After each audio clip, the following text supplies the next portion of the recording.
Buhay Kristiyano, na habang tayo po nandito sa mundo, alam naman po natin, napakarami po talaga tayong mga pagsubok na dinadaanan. Amin po ba? Sabi nga po, hindi yan tungkol sa patagalan, hindi rin yan tungkol sa sinasabing panaliman, kasi ano man ang sitwasyon mo, level ng iyong tawag din ng iyong pananampalataya, dadaan tayo sa iba't ibang uri ng pagsubok. Amin po ba? Pero walang iba po ang nais ng Diyos sa kanya pong salita dito sa pinag-aaralan natin sa 1 Peter, ay lagi tayong i-encourage, lagi tayong pinapaalalahanan na nandiyan ang Panginoon para sa atin. Pwede ba palakpakan natin ng Diyos? Hallelujah. Ito po tayo po lahat ay tumayo at babasahin po natin ang ating pag-aaralan ngayon sa aklat po ng 1 Peter chapter 4, verse 1 hanggang 6. Ayan, nilagay ko dyan. Yan. Sige, basahin po natin sabay-sabay. 1, 2, 3. Therefore, since Christ suffered in His body, arm yourselves also with the same attitude, because whoever suffers in the body is done with sin. As a result, they do not live the rest of their earthly lives for evil human desires, but rather for the will of God. For you have spent enough time in the past doing what pagans choose to do, living in debauchery, lust, drunkenness, orgies, carousing, and detestable idolatry.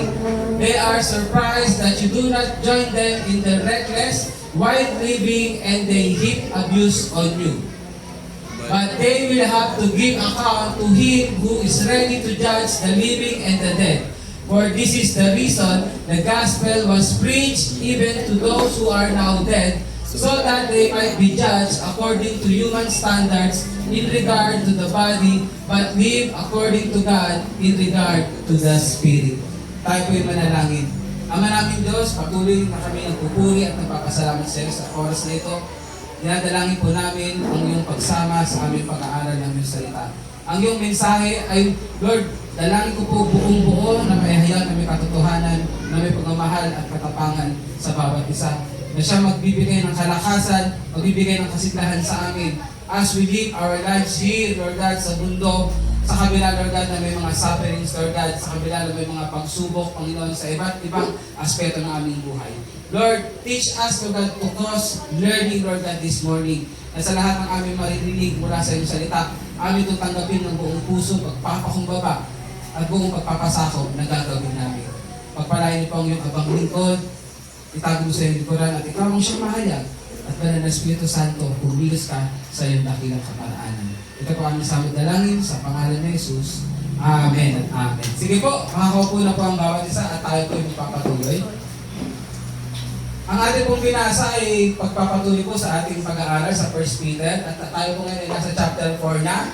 At sabi nga po, ngayong umaga, ang pag-aaralan natin ay magre-reflect tayo tungkol sa powerful, sa isang makapangyarihang pangyayari at the same time, challenging din na pangyayari sa ating buhay bilang mga mananampalataya. Sinabi nga po dito, sa part na to, sa section ng scripture na to, si Peter nag-exhort sa atin na kailangan daw po natin yakapin ang buhay ng may kabanalan. Can you say amen? Amen. Kailangan natin yakapin ang isang buhay na may kabanalan.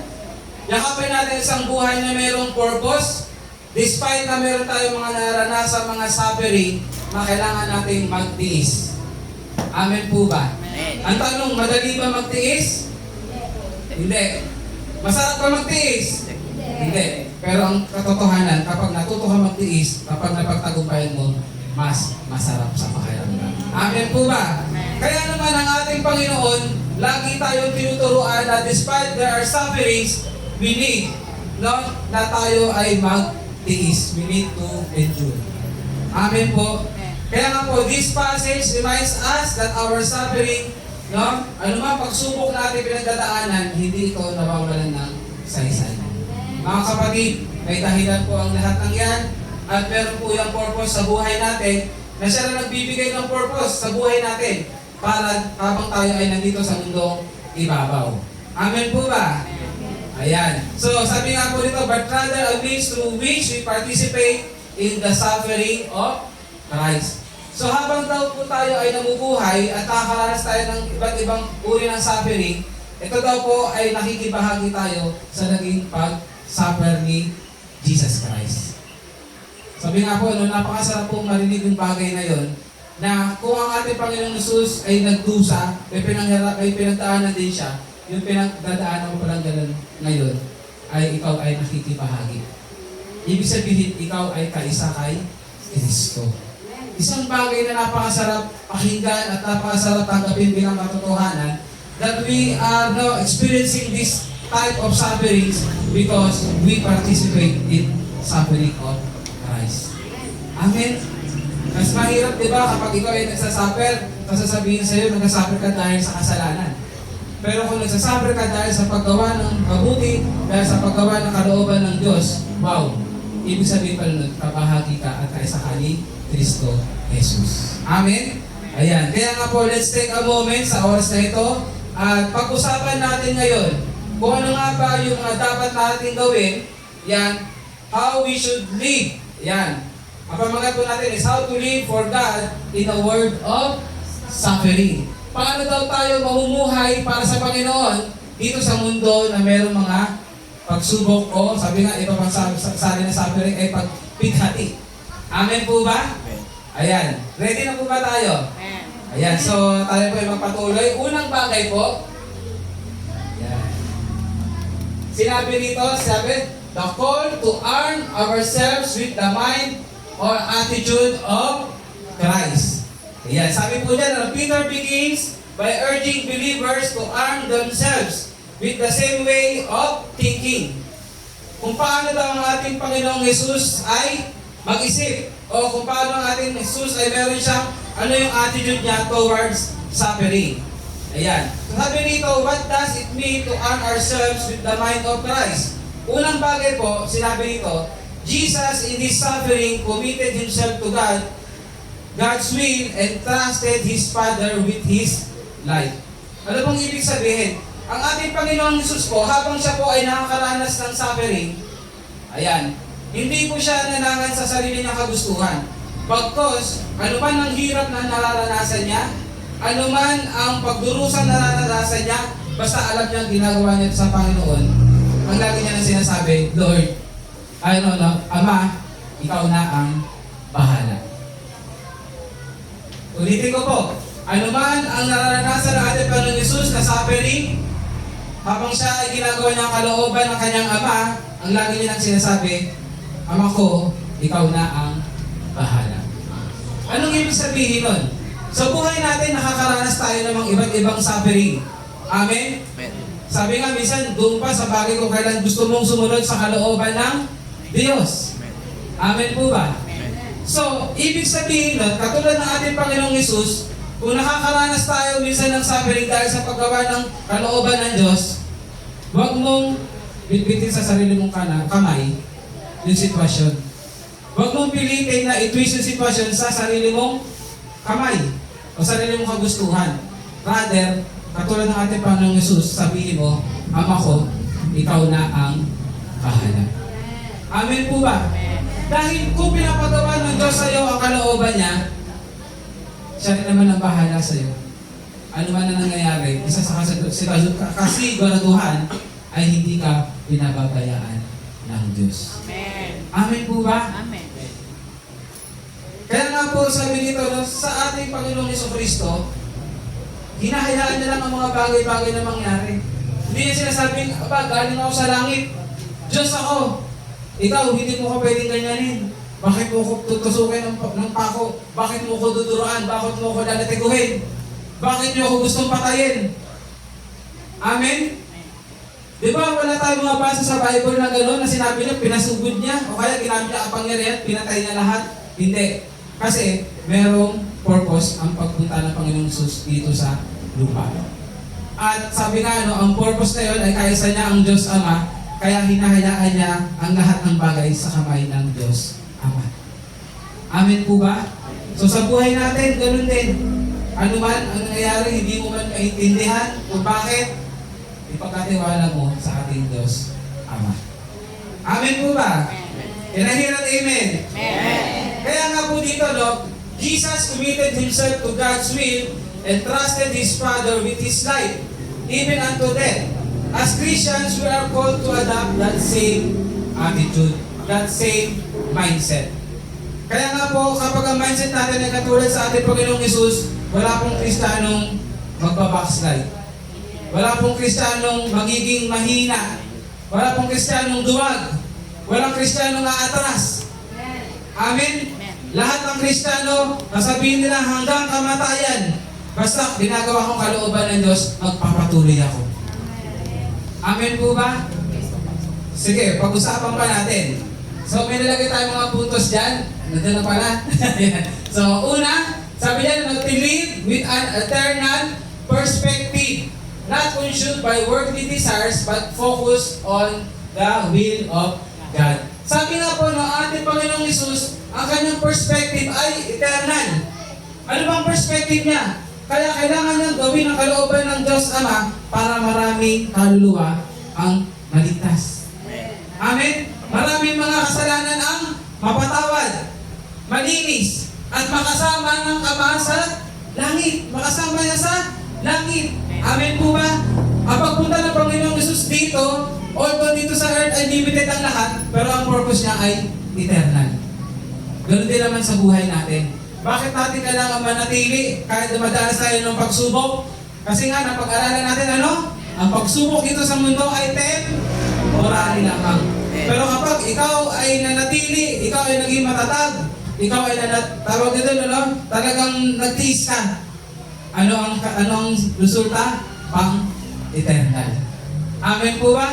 Kaya nga sabi niya, not consumed by worldly desires, but focused in the will of God. Sabi nga po niya, sige pangalawa, choose the path of righteousness even when it leads through suffering. Mga kapatid, lagi po nating pipiliin ang daan patungo sa katwiran. Sabi mo nga sa katabi mo, piliin natin ang daan tungo sa katwiran. Alam niyo po, minsan ang sarap sabihin I will choose God. Diba? Amen? I will choose to live for God. Alam niyo po, kaya kasi sabi lagi, we live by faith and not by sight. Sa pagsunod mo sa Panginoon, ang katotohanan, hindi mo alam sa paghakbang mo, ano ang mangyayari. Amen po ba? Pero makakaasa ka kahit hindi mo alam, mapangahawakan mo ang pangako ng Diyos. Mapangahawakan mo ang proteksyon ng Diyos. Mapangahawakan mo ang pagsama ng Diyos sa buhay mo.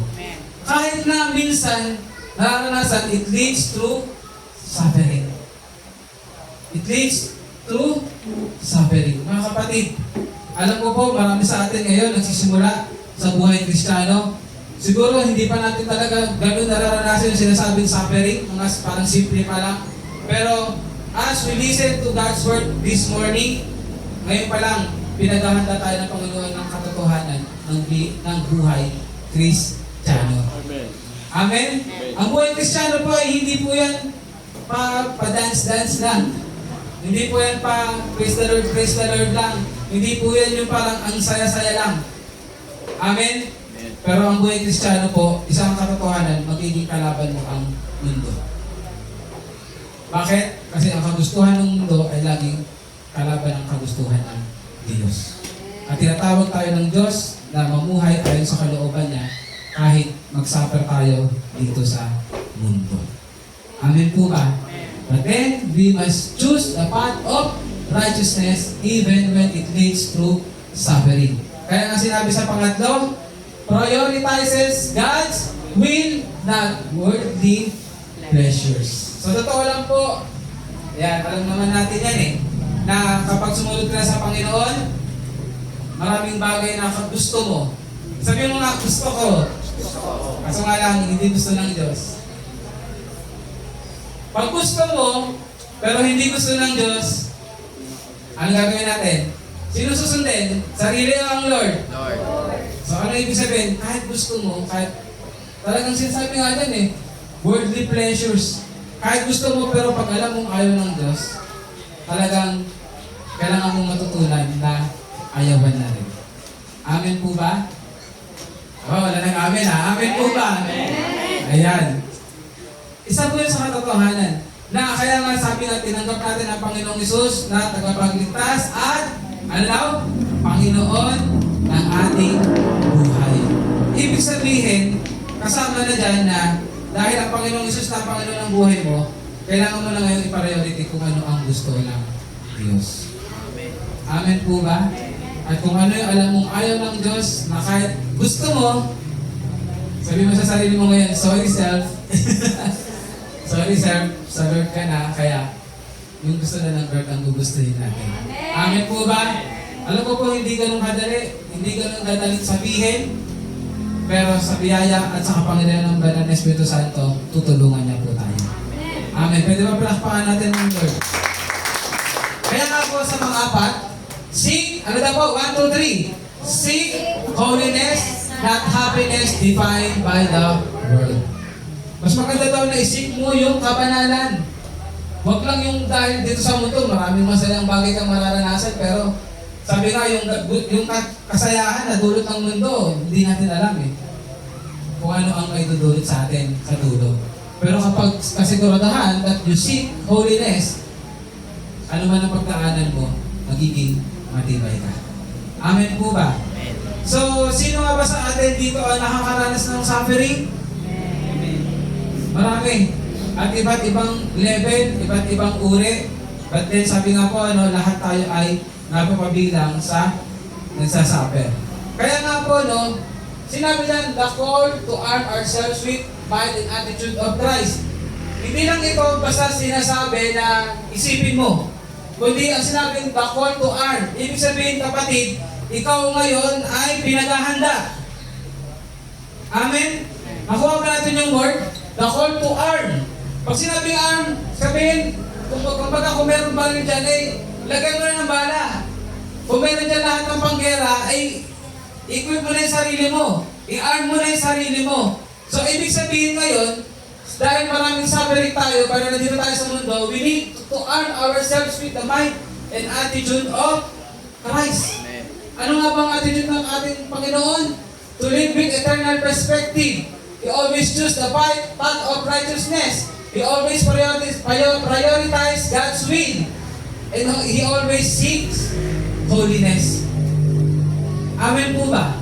Ang tanong ngayon, magandang bagay ba ang ginagawa natin Panginoong Isus? Magandang bagay ba ang takbo ng kanyang isip?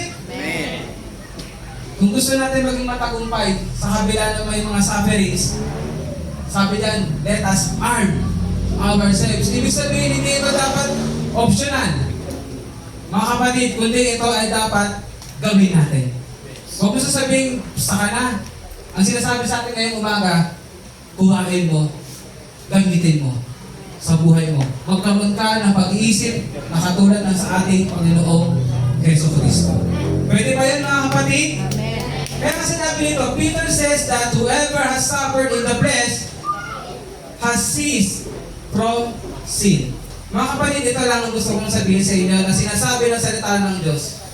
Kung ikaw, kahit kayo mahilig sa akin, kung ikaw ay nagsasuffer dahil sa paggawa ng kalooban ng Diyos, praise God. Sabi mo nga, praise God. Praise God.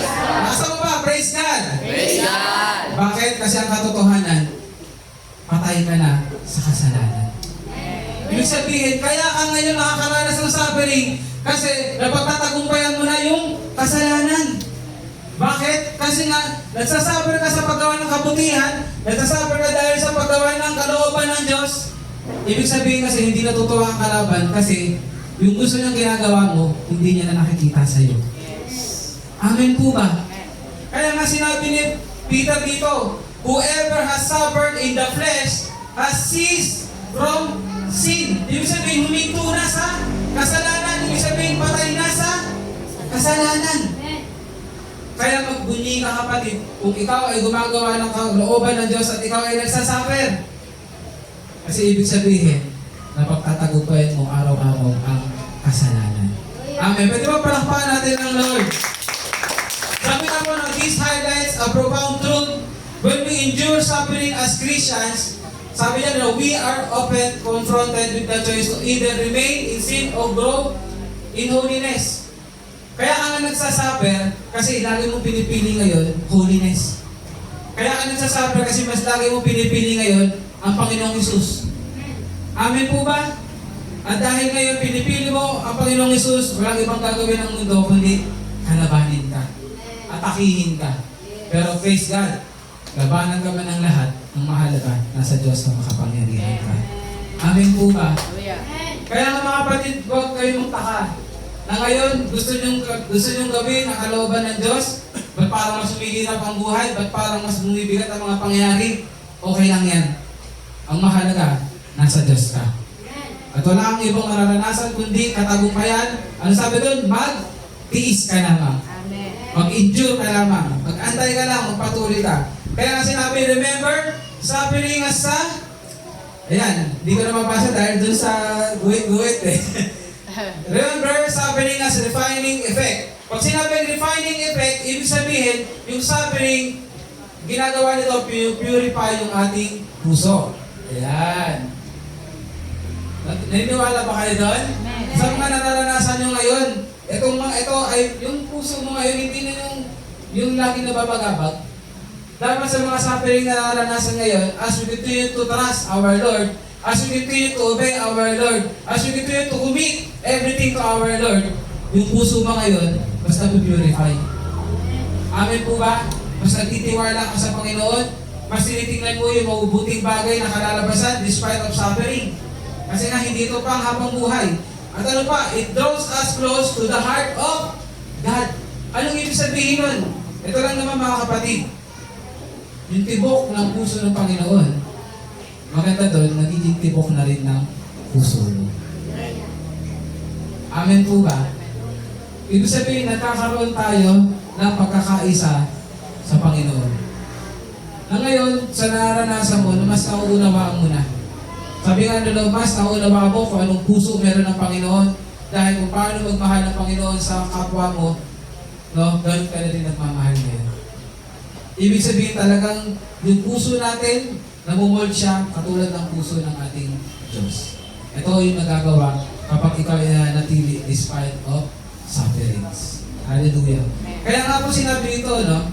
In a world that promises temporary comfort and success, bisa talaga nakakatempt talaga na bumalik sa pleasure, bumalik sa anumang mga gawain na parang madali ang lahat. Pero tandaan natin, huwag ka nang babalik. Sabi mo sa katabi mo ngayon, huwag ka nang babalik. Ginahan mo ang Panginoong Hesus. Sabi nga po doon, Christ's life was a model of sacrifice and we are called to follow His example. Lagi po natin tandaan yan. We are called to arm ourselves with the mind or attitude of our Christ. May natututunan po ba tayo? I pray, kuhain natin. Sabi nga, you don't need na kabisaduhin lahat na makikita nyo dyan. Pero, kuhain nyo yung makukuha ninyo. Yung mas, tawag na may apply natin sa buhay natin. So gusto ko lang ulitin ulit, what kind of mind meron na ating Panginoon? Sabi niyan, you always live with in an eternal perspective. Yung ginagawa mo ngayon kapatid, nandito ka man sa mundo, meron niyang eternal na results. Amen? You always choose the path of righteousness even when it leads through suffering. Pangatlo, he always prioritizes God's will. And next, he always seeks holiness. Amen po ba? Okay. Sige, punta tayo ngayon sa number 2. Ano na po sa basahan? 1, 2, 3. Reject the world's priorities. Ayan. Sabi nga dyan, ano? We cannot live for God and for the world at the same time. Sino rito yung nagmamahal ng dalawa? Meron pa rito? Ay, dalawa boyfriend ko. Ay, dalawa girlfriend ko. Ay, dalawa asawa ko. Di ba, sabi doon, sinabi sa salita ng Diyos, hindi pwedeng dalawa eh. Bakit? Kasi yung isa, mamahalin mo yung isa, kamumuhian mo. Amen? Kaya naman, pagdating sa ating Diyos, hindi pwedeng sabihin mong sa Diyos ka at sa mundo ka rin. Kung sa Diyos ka, sa Diyos ka. Kung sa mundo ka, sa mundo ka. Lagi na sinasabi, wala yung sa gitna. Amen po ba? So sinabi niya na, reject the world's priorities. Paano ba tayo dapat mamuhay dito sa mundo sa kabila ng may mga sufferings? Lagi natin tandaan that we should always reject the world's priorities. Ang dami dito sa mundo ngayon, ang dami pinapauna sa atin. Ang dami pinapriority sa atin ng mundo na ang resulta minsan o kadalasan, mawalan ka na ng oras sa Panginoon. Na pinapriority ng mundo na mawalan ka na ng kaisipan tungkol sa Diyos. Pinapriority ng mundo ngayon na mawala na sa iyo ang kamalayan mo tungkol sa mga banal na bagay. Mga kapatid, alam ko na alam din ninyo na kadalasan ang ginagawa dito sa isang mundo, mga bagay na hindi patungkol at hindi patungo sa ating Diyos. Amen po ba? Sabi nga dyan, no, we cannot live for God and for the world at the same time. The gospel calls us to leave behind the old way of life. Ano nga ba yung old way of life? Ano daw yun? Filled with, ano daw? Selfish desires. Pero ang sinasabi sa atin, we need to walk in newness of life, focus on God's eternal purposes. Amen po ba? Ang ibig sabihin ba niyan, talagang para mamumuhay tayo na dito sa mundo na kakaiba? Sinasabi ba dyan na kapag sa Lord ka, dito ka lang sa church? Huwag ka na magtrabaho, huwag ka na mag-aral? Huwag ka na sa pamilya mo? Hindi po. Ang sinasabi lang dyan, ano man ang gawin mo, lagi mong aalalahanin ang Diyos. Amen po ba? Ano man, sa pag-aaral mo, lagi mong alalahanin ng Diyos. Sa paanong paraan? Dahil alam mo, nag-aaral ka para sa Diyos, hindi ka magiging pala-absent. Hindi ka magiging pala-away sa school. Mag-aaral ka na maigi. Amen? Irespeto mo yung teacher mo, irespeto mo yung kaklase mo, irespeto mo rin yung magulang mo na nagpapaaral sa'yo. Amen po ba? At hindi mo hahayaan na yung pag-aaral mo ay maging hadlang sa paglilingkod mo sa Panginoon. Kasi kung ang priority mo lang ay ang priority ng mundo, sabihin sa'yo, priority ng mundo, kailangan maging successful ka. Kailangan mag-aral ka na maigi para kahit Sabado, Linggo, wala ka ng panahon sa Lord, okay lang yan. Sasabihin sa'yo ng mundo, ang mahalaga may mataas kang grade. Amen po ba? Ganun lang priority ng mundo. Pero kapag sa Diyos ka, nag-aaral ka na mahiging Monday to Friday. Kaya hindi mo kailangan ibabad yung sarili mo ng Saturday and Sunday kahit sa pag-aaral. Amen po ba? May panahon ka sa Lord. Bakit? Sasabihin mo, Lord, alam ko ikaw ay nagbibigay ng talino eh. Ba't ko aagawin pati yung Linggo o Sabado? Amen po ba?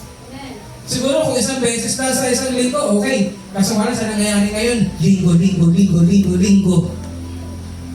Kahit na yung oras sa pamilya, wala na. Amen po ba? Masyado tayo nadadaya ng mundo. Kaya kapag pinarioritize mo ang priority ng mundo, magugulat ka na lang. Akala mo successful ka. Pero sira na pala lahat sa'yo. Bakit? Kasi wala ka doon sa Diyos na nag-aayos ng lahat. Nag-iset ang lahat sa buhay mo. Amen po ba? Amen. Ganun din naman sa trabaho. Diba? Praise God. Pag natututo ka, ayaw mo na ngayon lagi ng overtime kahit Sabado, Linggo. Kahit ang may pera sa overtime. Mas pipiliin mo pa rin sa Lord. Amen. Amen? Amen. Kaya sabihin mo, si Lord naman nagbibiyaya sa akin yung pera. Kailangan natin ng pera. Sino ba nito hindi kailangan ng pera? Napaka-hypocrite naman natin kung sinabi natin hindi natin kailangan ng pera. Pero lagi ko sasabihin sa inyo, ang Diyos kaya tayong pagkalooban. Huwag lang natin siya ipagpalit sa kaperahan. Amen po ba? Ayan. So, hindi ko na dapat pakalawakin yun. Basta tandaan natin mga kapatid, maging matalino tayo, maging matiyag. Kapag ang sa tingin mo napaprioritize mo na ay ang priority ng mundo, learn to stop and think. Teka lang, ito pa ba ayon sa kalooban ng Diyos? Napapriority mo na ba ang gusto ng mundo o ang gusto ng Panginoon? Amen po ba? Yan, so let us learn to prioritize God's will. Sabi nga, no, Peter reminds us that we have spent enough time living in sin and pursuing the big pleasures of the world. Mga kapatid, katotohanan naman, makinig po tayo. Nung wala pa tayo sa Panginoon, namumuhay naman talaga tayo sa kasalanan. Amen? Naranasan na natin kung ano ang resulta ng kasalanan. Yes. Sabi nga, pansamantalang pleasure, masaya. Pero ang resulta, masaklap. Amen po ba? Amen. Kaya nga sabi nila doon, nabasa ko at lagi rin namang in-example ng ating Julian na ang kasalanan daw ay katulad ng credit card. Kuha ka ngayon ng kuha, pero sa pay, ano daw? Enjoy now. Spend now, o enjoy now, pay later. Kaso nga lang, o suffer later. Alam na natin yun. Dito sa binasa natin, pinaalala niya po sa Peter na nakaranas na tayo ng kasalanan eh. Namuhay na tayo sa dati sa kasalanan. Alam mo na, tanong mo nga sa katabi mo, alam mo ba yung resulta ng kasalanan? O, ano sagot niya? Madali, tanongin niyo. Alam mo ba yung resulta ng kasalanan? May sabi ba, di ba alam na natin eh, hindi maganda ang resulta ng kasalanan. Pinapaalala ngayon ni Peter na ngayon mga kapatid, alam mo na yung resulta ng kasalanan, kaya tigilan mo na yung kasalanan. Nagulat kayo. Ayun yung katotohanan, sinasabi ni Peter. Parang sinasabi na, hello! Alam nyo na, kaya tigilan nyo na. Yes. Amen. Tapos na tayo dun. Amen. Sabi mo nga sa katabi mo, natapos na tayo dun. Tapos na tayo dun. Nagkasabi pala ako, ay, tapos na tayo dun. Kaya dapat, kung ikaw ngayon na sinasabi mong Kristiyano ka, sinasabi natin ngayon na tayo mananampalataya, sinasabi mo you are doing God's will, kailangan, tapos na tayo sa bumuhay ng kasalanan. Kasi, you know better. Amen po ba? Sabi nga dun sa nakita ko dun, nung nagbabiyahe kami, ano yun, sa Makati ba yun? Kaya ano? Sa Makati, tumatakbo ano na Makati. Sabi nga, hindi lang dapat good, dapat better. Ayan. So kasi dapat we know better. Alam mo na ngayon kung ano yung mas maigi. So kapag gumagawa tayo ng kasalanan, actually, tayo ay nagiging mangmang. Bakit? Kasi alam mo na eh. Ano yung resulta? Alam mo na kung ano magiging dulot nito sa'yo. So, dapat daw tayo ay maging matalino. Amen po ba? Amen. Sino dito yung mga matatalinong anak ng Lord? Amen. Praise God, sa biyaya ng Lord. Binigyan niya tayo ng wisdom. Kaya sabi dito, Peter reminds us that we have spent enough time living in sin and pursuing the fleeting pleasures of the world. Kaya nga naglagay siya ng listahan eh. Ano yung mga listahan doon? Debauchery, lust, drunkenness, orgies, and idolatry. At alam ko marami pang iba na negatibong mga bagay na hindi ayon sa kalooban ng Diyos. Amen po ba? Kaya nga ito yung mga practices na rampant sa culture nila noon, pero alam niyo ba, hanggang ngayon, sa culture natin ngayon, sa panahon natin ngayon. Kaya naman, laging sinasabi, ang salita ng Diyos ay laging, tawag doon, laging updated. Hindi po siya outdated, lagi siyang updated. Amen. So sabi niya ang mundo, kinukompuse tayo eh.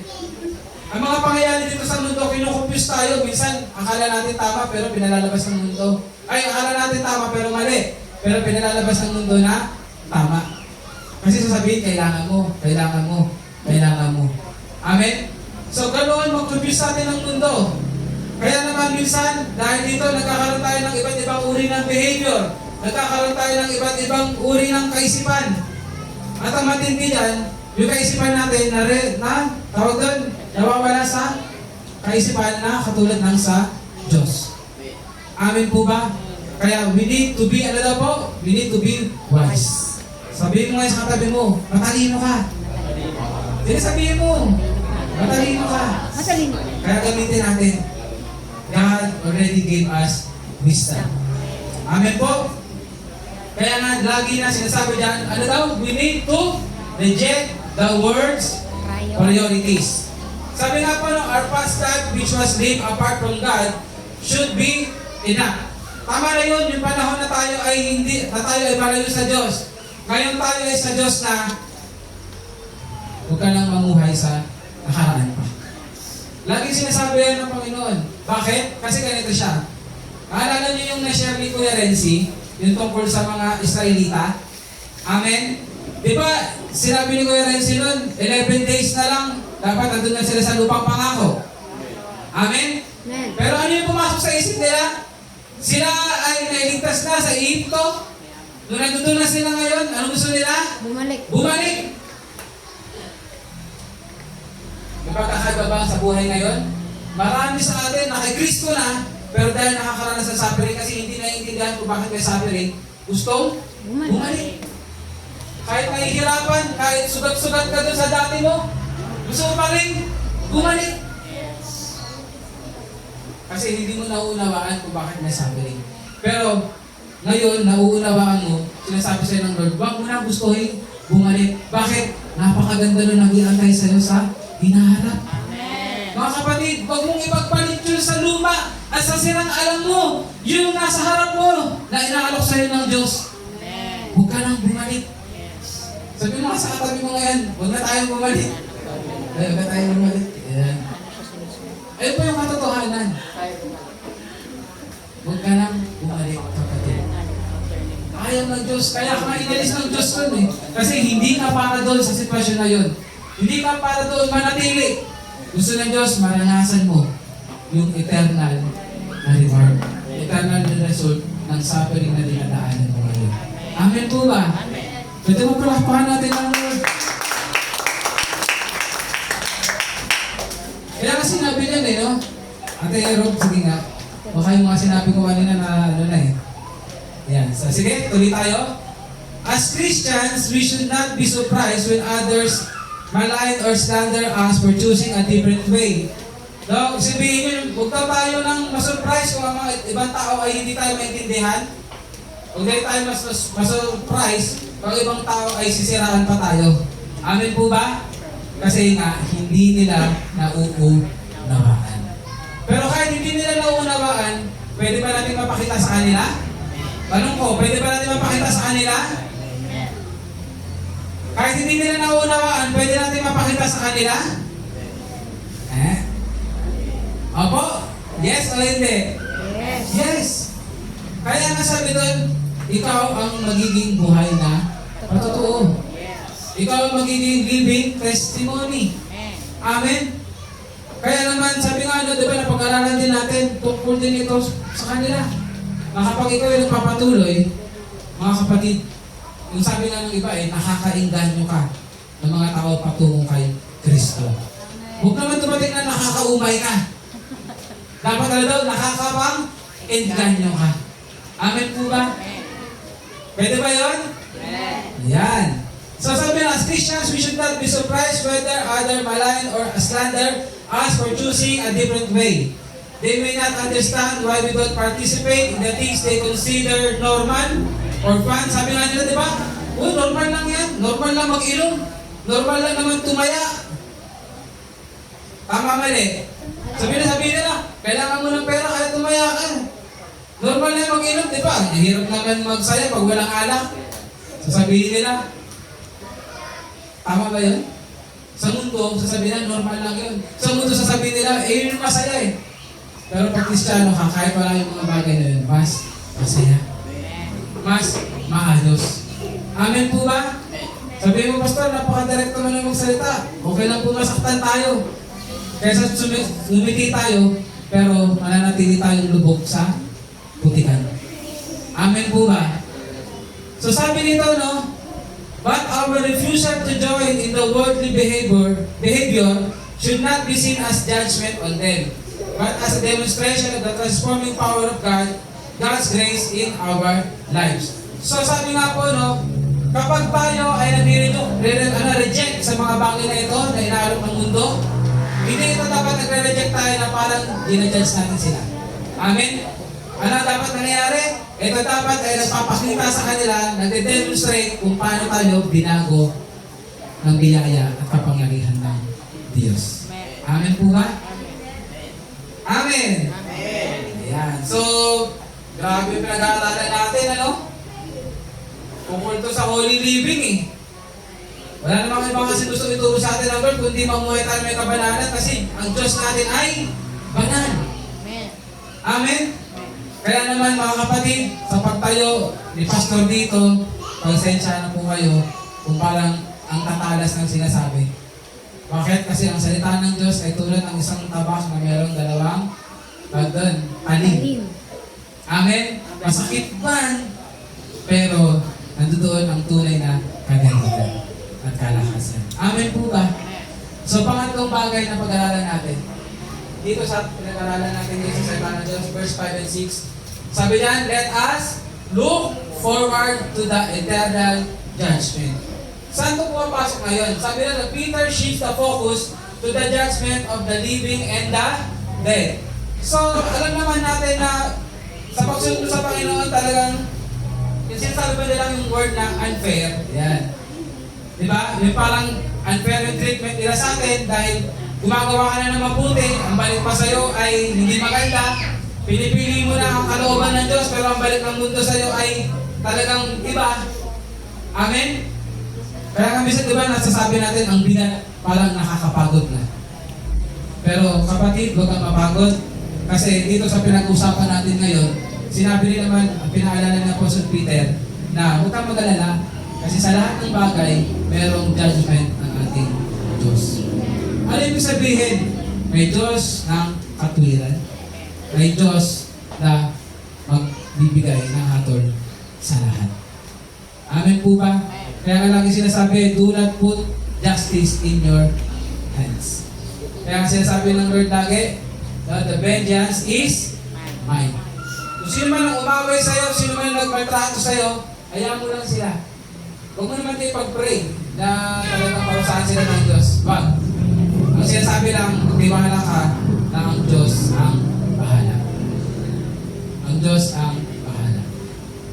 Sabi nga dyan, unang bagay na binigyan focus ni Peter ay yung tungkol dun sa mga tao na kumakalaban sa atin. Sabi niya, first, he says that those who malign Christians, ano daw po? Will give an account to God for their actions. Hayaan mo na dumating man ang panahon na parang hindi tumitigil yung mga yan. Kung sino man sila, ano man ang ginagawa nila sa'yo dahil ginagawa mo ang kalooban ng Diyos, hayaan mo na lang ang Diyos ang bahala. Amen po ba? Kesa patulan mo. Ano daw po? Kesa patulan mo. Bigyan ko po kayo ng example. Napaka-recent lang. Sino ba yung nakapanood sa Facebook nung Fortuner na hinabol ng dalawang motor? Mag-amang pala yun. So, anong nangyari? Ganito. Habang sila yung nagbiyahe, naunahan sila ng Fortuner. So, nagkainitan. Ibig sabihin, nagkaroon ng init ang ulo sa biyahe. Nung huminto din yung motor, nagkaroon ng commotion, nagkaroon ng bugbugan. Amen? Ngayon, na nangyari, dumating na sa punto na binitbit na sa kamay ang justice. Nilabasan pa rin. Pinaputukan. Kung sino gusto paputukan, sasainit ang ulo. Sumpa na kayo, masakit na katawan ko. Sabi niya kasi masakit na katawan niya eh. Parang nag-blackout na raw siya. Pero ang katotohanan yun sa sobrang galit. Sa sobra, hindi lang naman siya yung may mali, pati yung dalawa rin. Bakit? Yun nga yung sinasabing they put justice in their hands. Amen? Eh kung nangyari kaya ay naunahan ako. Lo, buti na lang, hindi ako nasagi. Amen? Salamat, hindi ako nasagi. Kahit, tas, kung mabilis siya magpaandar, ano kaya pwede mong gawin as driver? Eh, mauna ka na. Baka ma-accidente mo pa ako kung makipag-unahan pa ako sa'yo. Amen? Pero ang nangyari sa ganito, yung nagka-drive, yung anak na naunahan, nakikitan, tumawag dun sa tatay niya. Kung napanood niyo yung video. Kaya ngayon sabi ng tatay, sige, amin natin. Sabi nga doon, ano na ngayon, nasa lang kalagayan nilang dalawa? Yung tatay, todas na. Yung anak, may trauma yun. Kasi ngayon, yung lalaki na bumaril, nasaan na? Sa rehas. They put everything in their hands. Amen po ba? Pero kung pinagpasa Diyos na lang nila, o sabihin natin, hinayaan na lang nila, mas maayos na lang nila. Amen po ba? Ganon din sa atin ngayon, mga kapatid, bilang Kristiyano, ano man ang nangyayari sa'yo, sino man tao umatake sa'yo, please, sinasabi sa atin, Panginoon, huwag mong ilagay ang justisya sa sarili mo. Okay. Hayaan mong ang Diyos ang kumilos. At ang mas maganda pa dyan, kapag Diyos ang kumilos, mas may pag-ibig at mas may katuwiran. Mangyayari ang dapat bang Amen. Amen po ba? Gusto ko kayong tanongin, sino dito yung sa tingin mo meron kang gustong maabot ng hustisya sa nangyari sa'yo? Meron pa mga nandito? Nasa naranasan mo, kailangan may hustisya? Mga kapatid, hayaan nyo ang Diyos ang kumilos. Ipagpatuloy mo lang ang pagsunod sa kalooban ng Diyos. Makikita mo, kapag ang Diyos ang kumilos, mas maganda ang nangyayari. Amen po ba? Amen. Kaya nga sinabi din, ano, sa mga sino man ang kumakalaban sa atin, darating ang panahon, sila magbibigay ng account sa ating Diyos. Amen po ba? Kaya ano sabi doon? Maging, doon, mapagpasensya. Sabi natin, mapagpasensya. Pasensya. Ate easy. Magkaroon ng self-control. Self-control. Ng gentleness. Gentleness. Lalo na yung goodness. Amen po ba? So yung mga bagay na yan, kailangan natin. Kaya nga sinabi nito ngayon, God is the ultimate judge. And no one escapes His righteous judgment. Kapatid, kaya nga kailangan pagkitawalan mo sa Diyos kasi hindi naman makakaligtas yan sa mata ng Diyos eh. Hindi naman niya makakaligtas sa judgment na igagawad ng Diyos kung sila ay hindi magsisi, kung sila ay hindi magpasakop sa Diyos. Pero hindi ko naman sinasabi yan para maging katawaan natin na sila ay husgahan ng Diyos. Pero ang sinasabi na magkaroon ka ng panatag na loob, huwag kang lumaban pabalik. Kapatid, huwag kang lumaban pabalik na gusto mong tawag doon, pantayan yung ginawa nilang mali sa'yo. Hayaan mo ang Diyos ang gumawa ng justisya. Naunawaan po ba natin? So sabi niya the world may seem to mock and oppose the way of Christ, but God will make all things right in His, kailan daw po? Perfect timing. Ay, ito naman lagi natin maunawaan, merong tamang panahon. Kapatid, may tamang panahon. Kaya nga makakapag-endure ka sa suffering eh. Nang may mga tao mayroong kumakalaban sa iyo. Kasi alam mo, may tamang panahon that they will give an account to God. Amen po ba? So yun yung una. So pangalawa, ayan, maganda kasi yung nandiyan. Yan. Second, sabi diyan, Peter brings comfort to believers by reminding them of the gospel's power to save, even those who have already, passed away. Christ's work on the cross brings life to all who has believed, whether they are alive or have died. Ano yung ibig sabihin nito, mga kapatid? Huwag tayo malito. Baka mamaya akala natin kapag patay na, pwede bang aligtas kahit hindi sila tumanggap sa Panginoon. Ang sinasabi po diyan ay yung mga nanampalataya na namatay na. Amen po ba? So, ibig sabihin, nire-remind tayo ni Peter na kung ano yung sinabi ng Diyos na tayo ay maliligtas dahil sa ating pananampalataya sa Panginoong Yesus, na tayo ay mapakapiling ng Panginoon. Kahit na dumating sa iyo ang kamatayan, hindi yun ibig sabihin na putol na yung pangako. Amen. Ibig sabihin nun, kahit yung mga namatay na, matatanggap nila yung pangako na yun. Dahil tapat ang Panginoon kung ano ang sinabi niya, may kapangyarihan siyang tuparin yan, at ano sigurado? Gagawin niya iyon. Amen. Kaya kahit ikaw ngayon ay buhay, nakakaranas ka ng suffering, no? Hayaan mo na ang Diyos ang ang humatol. Pangalawa, ma-encourage ka na sa kabila ng suffer na nararanasan mo ngayon, suffering na nararanasan mo, makakaasa ka yung pangako ng Diyos nangyayari. Kahit na dumating pa doon sa punto na mamatay na. Amen po ba? Kaya nga po yung mga disipulo eh. Alam niyo po, kung babasahin niyo po, kung pag-aalala natin ang buhay ng mga disipulo, masasabi niyo siguro nakakatakot talagang maging tagasunod ni Kristo. Mayroon ba tayo nababasa o marinig na buhay ng disipulo? Si Peter ay naging pinakamayamang fisherman sa mundo dahil siya ay sumunod kay Kristo. Si Matthew ay naging mayaman siya. Hindi eh. Sa pag-aaral, si Pedro, dumating na siya ay nag-evangelize, siya ay nagpapahayag ng salita ng Diyos, siya ay hinuli, at siya ay pinako-kabaliktad. At may mga disipulo na pinutulan ng ulo. Amen. May disipulo na nakakilapot eh. Pinirito, buhay. Amen.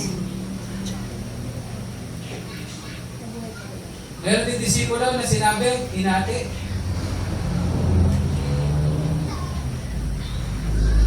Pero bakit kaya nagpatuloy sila sa kabila ng hirap na dinanas nila? Kasi alam nila may Diyos silang tapat. At may Diyos na gagawin ko na yung pinangako niya.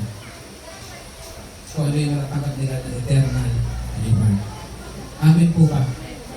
Kapatid, kung sila hindi umataras sa buhay Kristiyano bilang disipulo ni Kristo, kahit kamatayan ang resulta sa atin ngayon, ano na ba yung pinakamahirap na naharap natin? Baka wala na tayong pambili. Sabi mo na, ayoko na kay Lord. Wala akong pambili ng bigas.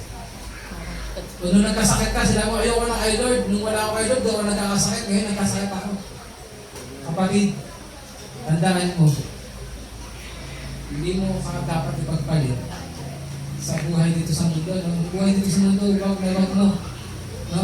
Napipiliin ko kaysa doon sa nag-aantay sa iyo na eternal reward dahil sa paggawa mo at pagsunod mo sa Panginoon. Yesu Cristo. Hindi mo nga ipagpapalit. Kung sila okay na sa kanilang mamatay, isipin mo na lang sa oras na ito, bakit kaya? Ano yung pinanghawakan nila? Ano yung gustong-gusto nilang na matanggap mula sa Panginoon na kahit sa kamatayan, hindi sila nagpapigil. Amen po ba? Amen po ba? Kapatid, ganun. Ganun ang hinihingi sa atin ng Diyos. Napakaseryosong bagay, pero napakadakilang bagay na nag-aantay sa atin. Amen. Sabi nga po, no, this is a powerful reminder of God's grace that His love extends beyond life and death. And those who have believed in Christ, even death, are still under His care. We as believers are part of this eternal hope. Sabi nga po, no, paano tayo mamumuhay dito sa mundo, kahit na may mga suffering, lagi pinapaalala sa atin ng Diyos, may mas magandang bagay na nag-aantay sa iyo sa hinaharap. Mga kapatid. Amen po ba? Amen. May natutunan po ba tayo? Yes. Sige. Sige, okay. Punta tayo ngayon sa ating conclusion na pagkatapos. Makinig po ang bawat isa. When we face suffering or ridicule for our faith, no?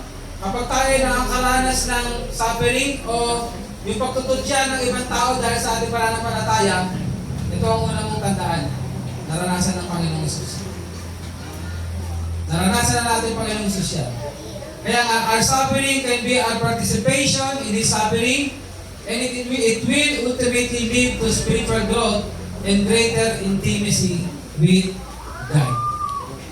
Ang suffering mo, ito ay nagpapatunay na ikaw ay kaisa ng ating Panginoong Hesus, at ito rin dapat ang nagdudulot sa atin na mas mapalapit pa tayo sa ating Diyos. Amen. Amin po ba? Amen. Kaya huwag ka nang matampuhin sa Diyos. Amen. Huwag na tayo maging matampuhin sa Lord. Kasi may purpose ng lahat ng bagay. Pangalawa, sabi nga, let us reflect on these powerful truths. We are called to a life of holiness. Say amen. Amen. Tayo ay tinawag para mamuhay sa kabanalan. Amen. Kahit na merong pagtitiis at paghihirap. Tayo ay tinawag na mamuhay na may kabanalan kahit may pagtitiis at paghihirap. Bakit? Kasi hindi na tayo dito sa mundo. Amen po ba? Amen. Kaya nga, we should not live as if we are still in the world. Christ's suffering shows us the way, and in Him we find purpose and hope. Lagi mo tingnan ng Panginoon. Lagi ka mag-reflect kung ano ang nagawa ng Panginoon at na nangyari sa Panginoon. Dahil sinabi nga kung ano ang nangyari sa Panginoon kapag nanatili ka ay mangyayari din sa iyo. Let us arm ourselves with His mind.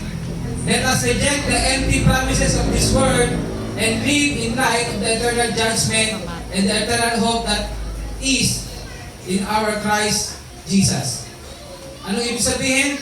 Katulad nga ng sinabi kanina, magkaroon ka ng kaisipan na katulad ng kay Kristo, i-reject mo kung ano ang sinasabing ipinapriority ng mundo. Mga kapatid, ihatap natin ang kaisipan na katulad sa Panginoon at huwag natin gawing priority ang priority ng mundo. I-priority natin ang kalooban ng Diyos. Amen. At sabi nga po dyan, manampalataya tayo that our God is our righteous. Ano? God. He will, sabi nga, no, siya yung magde-judge righteously. Amen po ba?